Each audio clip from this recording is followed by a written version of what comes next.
today's topic, which is the life processes. That is the chapter number 6 and the first section of biology of class 10th. So class 10th का ये first chapter रहने वाला है bio का जो section है, very important chapter. जैसे कि इससे काफ़ी सारा सवाल पिछले बार भी आ चुका है एंड इस बार भी आने वाला है। तो इससे हर साल काफ़ी सारे सवाल देखने को मिलते हैं एंड 2026 का जो बोर्ड होने वाला है एंड आगे भी रहने वाला है, उन सभी बोर्ड्स में ये आपका बिल्कुल काम आने वाला है क्लास 10 का जो बायो का चैप्टर है।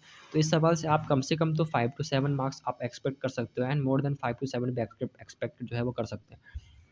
इसमें एक लॉन्ग में भी आंसर क्वेश्चन आता है एंड एक आपका शॉर्ट में भी ये 4-5 में आपका हेल्प कर सकता है, 2 से 3-4 में आपका हेल्प कर सकता है, ठीक है। तो ये चैप्टर काफ़ी ज़्यादा इंपॉर्टेंट रहने वाला है। तो इस चैप्टर में, इस वीडियो में हम लोग देखने वाले हैं इस चैप्टर की समरी, ठीक है। तो इस चैप्टर में क्या क्या रहने वाला है हम लोग इस वीडियो में वो पूरी तरीके से समझ लेंगे, क्योंकि ये जो समरी है ये 13 पेज के मैंने यहाँ पे जो पीडीएफ है इसमें हम लोग सब कुछ समझेंगे कि लाइफ प्रोसेस में क्या क्या रहने वाला है एंड क्या-क्या होता है एंड इसमें हम लोग टोटल कुछ सब कुछ कवर करेंगे। तो अगर आपने कुछ नहीं पढ़ा है तो भी आप इसको पढ़ सकते हैं, अगर आपने सब कुछ पढ़ रखा है देन एज़ अ रिवीजन आप इसको देख सकते हो, क्विकली आपका रिवीजन हो जाएगा, ठीक है।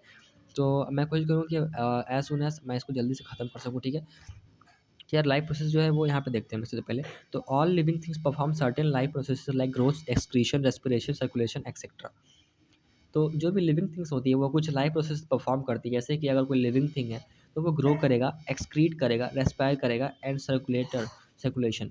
तो अगर आपको इन सब का मीनिंग नहीं पता है तो भी आप इसी तरह, क्योंकि इस चैप्टर में लोग ये सब चीज़ों के बारे में जानेंगे कि सर्कुलेशन क्या होता है, रेस्पिरेशन क्या होता है, एक्सक्रीशन क्या होता है एंड ग्रोथ हम लोग किसको कंसिडर करते हैं। तो all process like respiration, digestion, ये सारे प्रोसेस होते हैं। आपने अगर पहले भी पढ़ रखा हो 8-7 में तो आपने देखा होगा। तो all processes like respiration, digestion, which together keep the living organism alive and perform the job of body maintenance, are called life processes.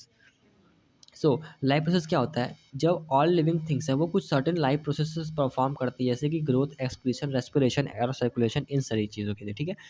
ये सारे प्रोसेसेस जो होते हैं ना, ये सारे ना टुगेदर एक लिविंग ऑर्गेनिज्म को ज़िंदा बनाए रखने में मदद करते हैं एंड ये जॉब ऑफ द बॉडी का जो मेंटेनेंस है वो करते हैं, ठीक है। तो इन्हीं को हम लोग लाइफ प्रोसेसेस बोलते हैं। So life processes what, the all processes like, life process क्या होता है डेफिनेशन वो देख लो। Life processes all processes like respiration, digestion, which together keep the living organism alive and perform the job of the maintenance, body maintenance, are called the life processes. For example हम लोग देखते हैं यहाँ पर life process के example में आता है growth, digestion, respiration, circulation, excretion. So these are the examples of life processes which come in life processes. So now let's change the color and okay, now let's begin with the nutrition. So what is nutrition? The whole process by which an organism obtains its food is called is nutrition. So nutrition क्या होता है? A process by which an organism obtains its food. Okay. So how an organism is obtaining, यानी कि वो अपना food किस तरीके से मतलब वो ले रहा है, प्राप्त कर रहा है, उसी को हम लोग न्यूट्रिशन बोलते हैं। तो जो प्रोसेस होता है ना उस फूड को लेने का और प्राप्त करने का, जो भी न्यूट्रिशन, उसको हम लोग न्यूट्रिशन बोलते हैं। तो न्यूट्रिशन जो है ना वो आपको यहाँ पे 2 चार्ट्स में समझाया जाएगा। देखो यहाँ पे इस तरीके से। सबसे पहला जो है वो न्यूट्रिशन इन प्लांट्स होता है। तो प्लांट्स जो होते हैं ऑटोट्रॉप्स होते हैं। ऑटोट्रॉप्स का मतलब ये होता है जो अपना खाना खुद बना सकते हैं, यानी कि can make their own food, ठीक है। एंड हम लोग एनिमल्स के बारे में बात करें, हम लोगों ने 2 कैटेगरी में उनको क्लासिफाई किया। पहला तो न्यूट्रिशन हम लोगों ने प्लांट्स में देखेंगे एंड हम लोग देखेंगे फिर एनिमल्स में, ठीक है। एनिमल्स में अगर देखने एनिमल्स की बात करें तो animals are heterotrophic. Heterotrophic are what? Heterotrophic are those who are dependent on the plant or other animals for their food. It means the heterotrophs are those who are dependent on plant, यानी कि these are dependent, animals are dependent on plant for their food. Okay, so this is, they are heterotrophs. So there are two modes of nutrition. The first one is autotrophic and the second one is heterotrophic. So now we will deal with the modes of nutrition. Now the modes of nutrition is here mentioned. What are modes of nutrition? The first one is the autotrophic and the second is heterotrophic. The autotrophic, the autotrophic nutrition is the kind of nutrition.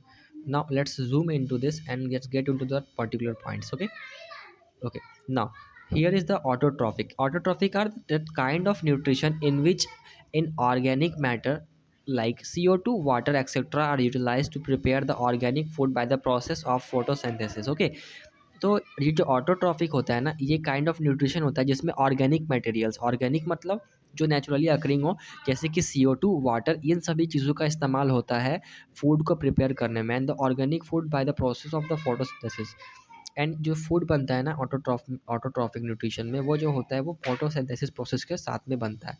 And photosynthesis क्या होता है, जिससे green plants अपना खाना बनाते हैं, है ना, CO2 का इस्तेमाल करते हुए ऑर्गेनिक मैटर जो कि नेचर में प्रेजेंट होता है। हेटरोट्रॉपिक जो मोड ऑफ न्यूट्रिशन है उसकी बात करें अगर हम लोग, तो this is a kind of nutrition in which an organism do possess the ability to synthesize their own food. It means इसमें जो है ना नॉट पॉजेस, यानी कि इसमें जो है वो एबिलिटी नहीं होती है जो भी ऑर्गेनिज्म है जो अपना खाना खुद बना सके। जैसे कि हम लोग भी एक हेटरोट्रॉपिक न्यूट्रिशन में ही आते हैं, so we don't make their own food. We just, ऐसा नहीं है कि हम लोग अगर किचन में खाना बना रहे हैं तो वो खाना बना रहे होंगे, नहीं, we are not the producers of the food, we are just the consumers, we are consuming the foods, okay? So plants are the autotrophs and they are the producers, but we are only consumers. So they possess the ability to synthesize their own food. They depend on the autotrophs for their nutrition, food supply, direct or indirectly, okay? So we are all animals like us, and fungi also is the example of this. We all are dependent on the autotrophs for their food supply, directly or indirectly we are dependent, okay? So this was the heterotrophic and autotrophic.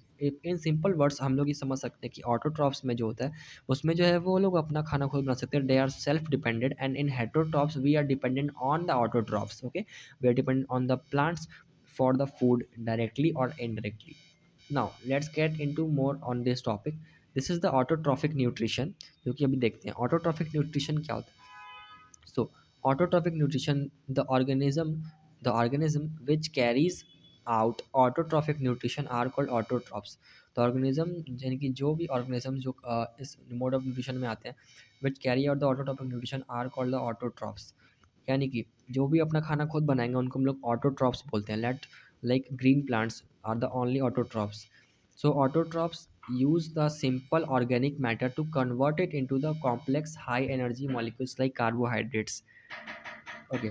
Now autotrophs. Who are autotrophs? So green plants are basically known as autotrophs because they use simple organic material. Organic material means like CO2 and O2 and water. These are the organic materials, and then they convert it into complexly high molecules like carbohydrates.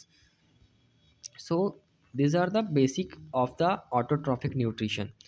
Now, autotrophic nutrition is fulfilled by the process by which autotrophs take in CO2 and H2O. So autotrophs जो होते हैं जैसे कि plants, वो CO2 and H2O, it means water, and then they convert these into carbohydrates in the presence of chlorophyll, sunlight, that is called as photosynthesis.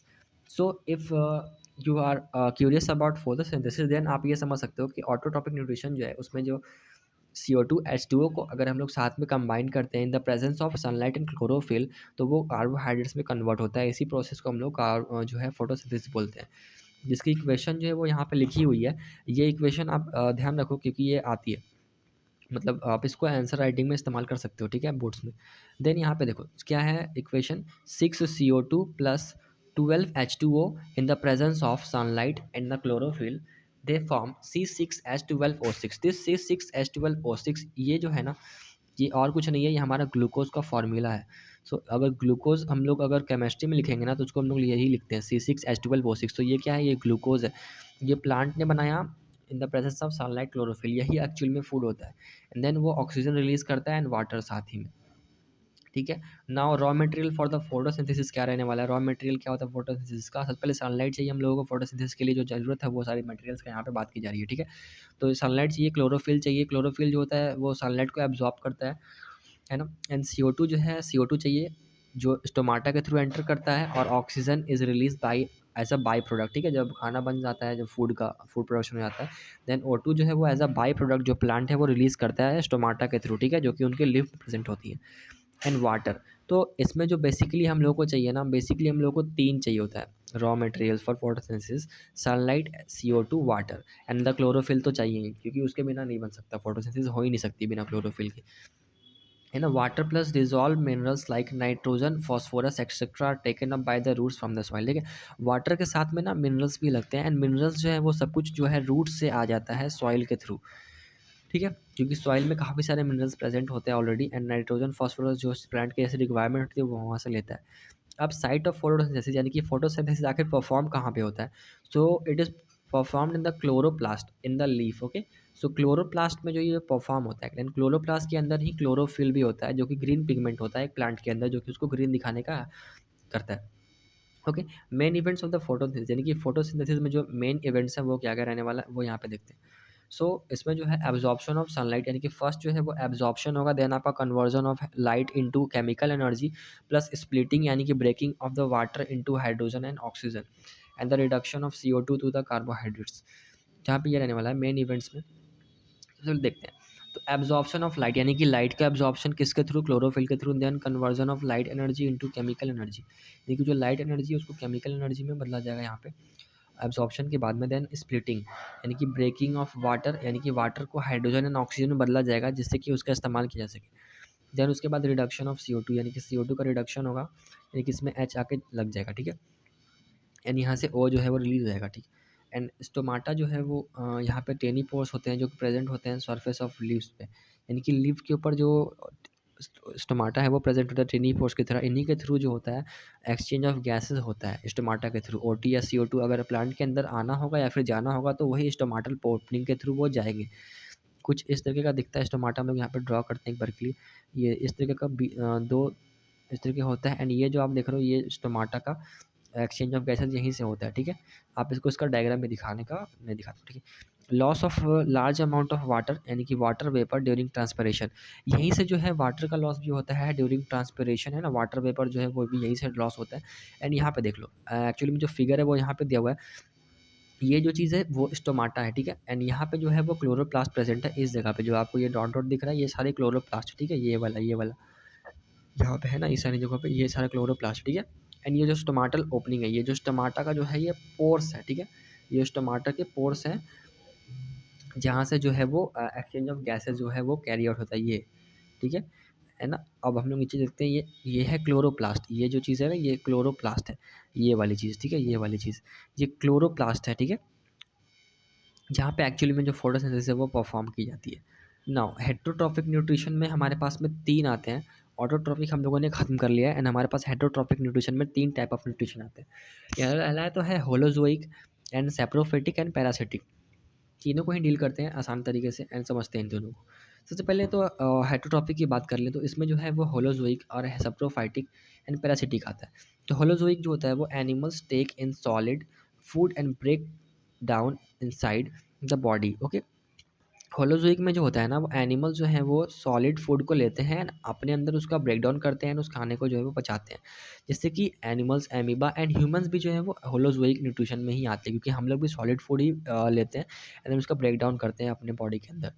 Then saprophytic की अगर बात करें तो इसमें जो है ऑर्गेनिज्म जो है वो डेड एंड डिकेइंग मैटर के ऊपर फीड करता है, यानी कि कोई मरी सड़ी हुई गली चीज़ है उसके ऊपर जो है यहाँ पे जो ऑर्गेनिजम्स हैं जो उसके ऊपर फीड करते हैं, यानी कि उससे अपना न्यूट्रिशन प्राप्त करते हैं, उसको सैप्रोफिटिक बोलते हैं, जिसमें कि फंगी है हमारे नाम में, ठीक है। फंगी जो है वो एक सैप्रोफिटिक मोड ऑफ न्यूट्रिशन में आता है। देन तो थर्ड वन हमारे पास में है यहाँ पे अवेलेबल, वो है हमारा पैरासिटिक, ठीक है, parasitic mode of nutrition. Parasitic में क्या होता है, पैरासाइट जो है वो एक होस्ट बनाते हैं, यानी कि एक होस्ट, वो एक होस्ट बनाएँगे एंड उसके अंदर रहेंगे, ठीक है? ये एंड उसके अंदर रह कर के वो अपना न्यूट्रिशन उससे लेंगे, ठीक है? मान लो ये एक पैरासाइट है एंड ये इसके अंदर जाएगा एंड इसके अंदर रहेगा एंड इसके थ्रू अपना न्यूट्रिशन वो लेगा। तो ठीक है, उनको होस्ट की ज़रूरत होती है। नाउ पैरासाइट्स लिव्स इनसाइड और आउटसाइड द अदर एनिमल्स, ठीक है, वो इनसाइड भी रह सकते हैं और आउटसाइड भी रह सकते हैं अदर एनिमल्स जिसको होस्ट बोला गया है यहाँ पे, और अपना न्यूट्रिशन वहाँ से डिराइव करते हैं। फॉर एग्जांपल जो है वो कस्क्यूटा का यहाँ पे एग्जांपल दिया गया है जो कि एक प्लांट पैरासाइट है, ठीक है, तो वो है। एंड टेप वर्म ये सभी पैरासाइट्स में ही आते हैं, ठीक है। फॉर मोर एग्जाम्पल हम लोग आगे डील करते हैं उसमें हम समझते हैं, ठीक है। ये अब हम लोग देखते हैं, ये एक इम्पॉर्टेंट चीज़ है। How do organisms obtain their food, तो अब ऑर्गेनिजम्स जो है वो किस तरीके से अपना फूड जो है वो ऑब्टेन करते हैं। यहाँ पे हम लोग यूनिसेलुलर की बात करेंगे, यानी कि सिंगल सेल्ड ऑर्गेनिजम्स जो कि फूड अपना जो है वो सरफेस के थ्रू ले रहा है, जिसमें हम लोगों ने एमेबा का एग्जाम्पल लिया है। So we are taking the amoeba example और पैरामीशियम, ठीक है। सो ये लोग फूड जो है वो अपने सरफेस पे आकर के लेते हैं, कैसे लेते हैं वो यहाँ पे देखते हैं डायग्राम्स के through.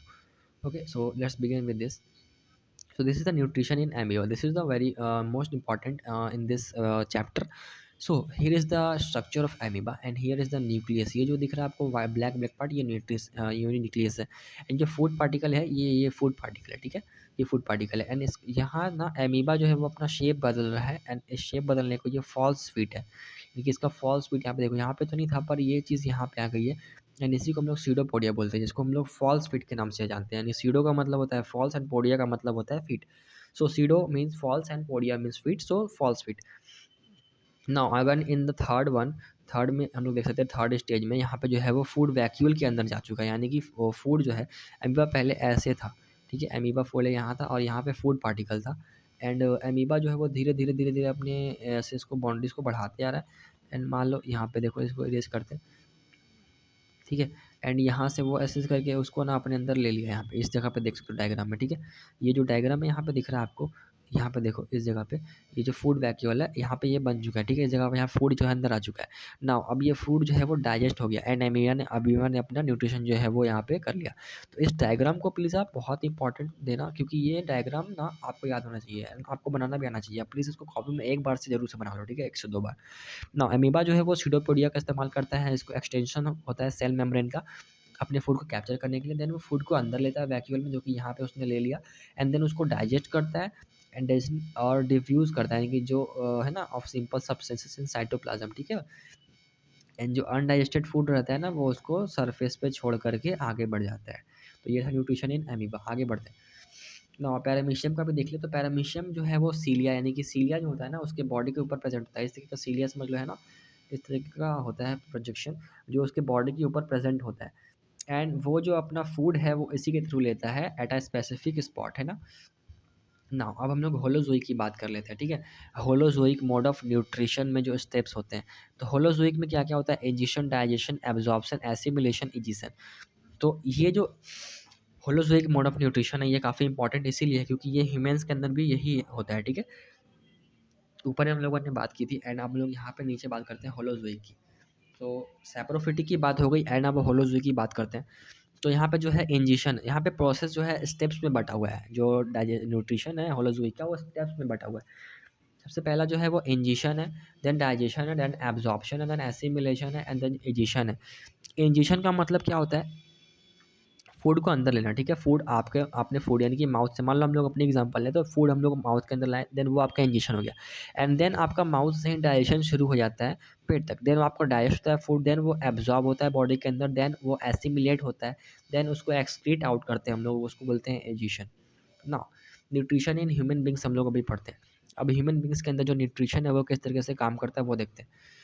The The human digestive system comprises of the alimentary canal and the associated digestive glands. Okay, so human digestive system जो है वो एक alimentary canal and काफ़ी सारे digestive glands के से बना हुआ है, ठीक है। तो पहला जो इसमें जो स्टेज है वो है माउथ का, क्योंकि इसी से intake of the whole food होता है, ठीक है। जो हम लोग फूड होल यानी कि एक संपूर्ण जो फूड हम लोग लेते हैं वो हम लोग माउथ के थ्रू लेते हैं एक तरीके से। एंड उसके बाद हम लोग टीथ से उसका क्या करते हैं, चेइंग एंड ग्राइंडिंग करते हैं। You can easily relate with you because it is a regular process. And okay now then tongue, tongue से क्या होता है, रोलिंग होता है फूड का and tasting of the food, यानी कि rolling and tasting of the food and swallowing and pushing of the food, जो कि ये है टंग का काम। सो सबसे पहले तो फूड को माउथ में लाया एंड खाया, एंड उसके बाद टीथ से चबाया, देन उसके बाद टंग से उसको रोल किया फूड को, एंड उसका टेस्ट जो फूड का वो लिया, एंड उसके बाद उसको स्वेलो करने में हेल्प करता है टंग एंड पुश करता है फूड को अंदर, ठीक है। नाउ अब सैलिवरी ग्लैंड्स का भी यूज़ है। सैलिवरी ग्लैंड्स क्या होते हैं, सैलिवरी ग्लैंड्स वो होते हैं जो सलाइवा जो है वो सेक्रेट करते हैं और म्यूकस भी सेक्रेट करते हैं। देखिए यहाँ पे स्टार्च है, स्टार्च जो है वो शुगर में कैसे कन्वर्ट होता है, तो वो सलाइवरी एमाइलेज जो है उसके थ्रू कन्वर्ट होता है। अगर आप कोई भी स्टार्च जो है वो खा रहे हैं एंड जैसे कि let's take an example of roti, अगर आप रोटी को काफ़ी देर चिबाओगे तो वो आपको मीठी लगने लगेगी, क्यों, क्योंकि उसमें स्टार्च प्रेजेंट होता है एंड वो सलाइवरी एमाइलेज जो हमारे मुंह के अंदर सलाइवा प्रेजेंट है वो उसके अंदर सलाइवरी एमाइलेज नाम का डाइजेस्टिव एंजाइम होता है, क्योंकि डाइजेशन हमारे माउथ से ही स्टार्ट हो जाता है, ठीक है। तो आपको रोटी जो है वो मीठी लगने लगेगी क्योंकि वहाँ पे जो शुगर जो है वो शुगर में कन्वर्ट हो जाता है, ठीक है, सलाइवरी एमाइलेज के थ्रू जा करके। नाउ हम लोग अब आगे बढ़ते हैं एंड हम लोग देखते हैं ना। उसके बाद कहा जाता है ईसोफेगस में। ईसोफेगस जो है वो ईसोफेगस के थ्रू वो जो फूड है वो ट्रैवल करता है माउथ से स्टोमक के अंदर, किसके through, peristaltic movement. Peristaltic movement का मतलब होता है जैसे कि ये मान लो फूड पाइप है एंड यहाँ पे आप लोगों ने फूड को जो खा लिया, देन उसके बाद ऐसे ऐसे फूड को जो पुश किया जाता है किसके थ्रू, एसोफेगस से, जिससे कि फूड जो है वो नीचे आता है स्टमक के अंदर एंड वहाँ पे जाकर के वो डाइजेस्ट होता है। ठीक है, नाउ स्टमक के अंदर फूड आ गया, अब गैस्ट्रिक ग्लैंड जो है वो गैस्ट्रिक जूस वहाँ पे निकालती हैं। एंड क्या क्या गैस्ट्रिक जूस में आता है यहाँ पे देख लो, पेप्सिन है। पेप्सिन जो है वो प्रोटीन का जो तोड़ता है, पेप्सिन प्रोटीन को, एंजाइम को वो डाइजेस्ट करने में हेल्प करता है। एचसीएल का रिलीज़ होता है, ये सारे गैस्ट्रिक जूसेस हैं, है ना। एंड ये जो मीडियम एसिडिक होता है, mix medium acidic, and then mucus का सेक्रेशन होता है। म्यूकस जो होता है वो स्टमक के आउटर लाइनिंग के ऊपर प्रेजेंट होता है, जिससे कि जो ऐसे जो ग्लैंड्स जो जूसेस सेक्रेट हो रहे हैं गैसेज, जैसे कि एचसीएल जैसा हार्ड गैस है, उससे वो हमारे हेल्प करता है, स्टमक को बचाता है।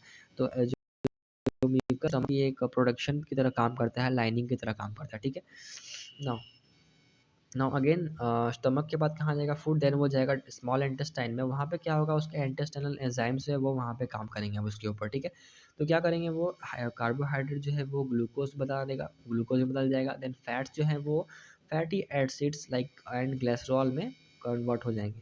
देन जो प्रोटीन्स है वो अमीनो एसिड्स में बदल जाता है, जो कि ऊपर हमने पढ़ा था।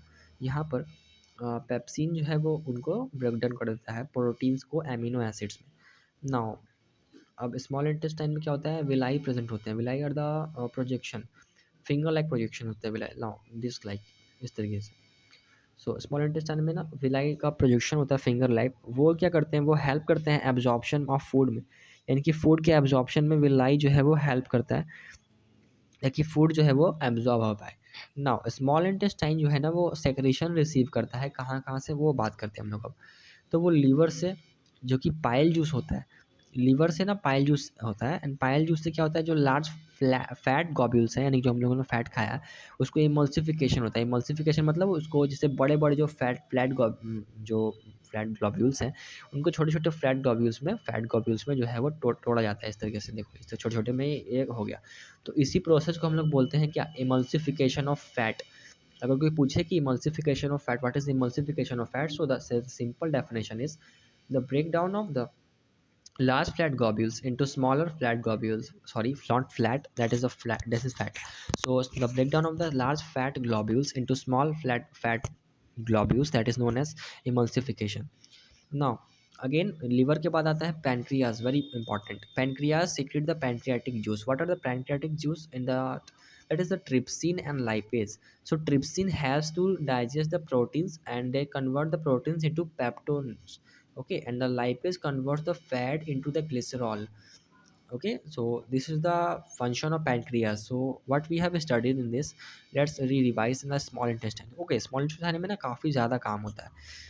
इंटेस्टिनल एंजाइम्स जो है वो यहाँ पे काम करती हैं। इंटेस्टिनल के अंदर जो एंजाइम्स होते हैं वो कार्बोहाइड्रेट को ग्लूकोज में बदला जाता है, फैट्स को यहाँ पे फैटी एसिड्स एंड ग्लिसरॉल में बदला जाता है, एंड प्रोटीन्स को यहाँ पे अमीनो एसिड्स में बदला जाता है। यहाँ पे विलाई प्रेजेंट होती हैं इसी में, स्मॉल इंटेस्टाइन में, जो कि एब्जॉर्ब करती हैं न्यूट्रिशन को फूड के थ्रू, एंड उसको ब्लड में जो है वो पहुँचाया जाता है। ठीक है, एंड स्मॉल इंटेस्टाइन जो है वो यहाँ से सिक्रेशन रिसीव करता है, कहाँ कहाँ से, तो दो जगहों से। सबसे पहला तो लीवर है, एंड लीवर के बाद हमारा यहाँ पे आता है पैनक्रियाज। सो लीवर से पाइल जूस रिसीव करता है, जो कि लार्ज फ्लैट ग्लोब्यूल्स को स्मॉल स्मॉल जो फैट जो है उसमें बदल देता है फैट ग्लोब्यूल्स में। ठीक है, तो इस प्रोसेस को हम लोग इमल्सिफिकेशन भी बोलते हैं। एंड पैनक्रियाज जो है वो पैनक्रियाटिक जूस सेक्रेट करता है, जिसमें ट्रिप्सिन है, लाइपेज है। ट्रिप्सिन जो है वो प्रोटीन को पेप्टोन्स में तोड़ता है, लाइपेज जो है वो आपका फैट्स और कोलेस्ट्रॉल में तोड़ता है। एंड अगर large intestine, now large intestine जो है वो absorption of excess water. Now large intestine में क्या होता है, जो एक्सेस वाटर है वो अब यहाँ पे एब्जॉर्ब होगा, जो एक्सेस जो वाटर था बचा हुआ वो अब यहाँ पे एब्जॉर्ब हो जाता है लार्ज इंटेस्टाइन में। The rest of the material is remove from the body via anus. और अब जो भी जो मटेरियल बचता है उसको जो एनस के थ्रू है वो बाहर निकल जाता है बॉडी को। ठीक है, तो यहाँ पे हम लोग देखते हैं ये डायग्राम इज़ वेरी, ये जो डायग्राम है काफ़ी इंपॉर्टेंट है, आपको इसको भी बना लेना है एक से दो बार, क्योंकि ये आप एग्जाम में बना सकते हो एंड आपके एग्जाम में आने वाला ही है ये जो पक्का।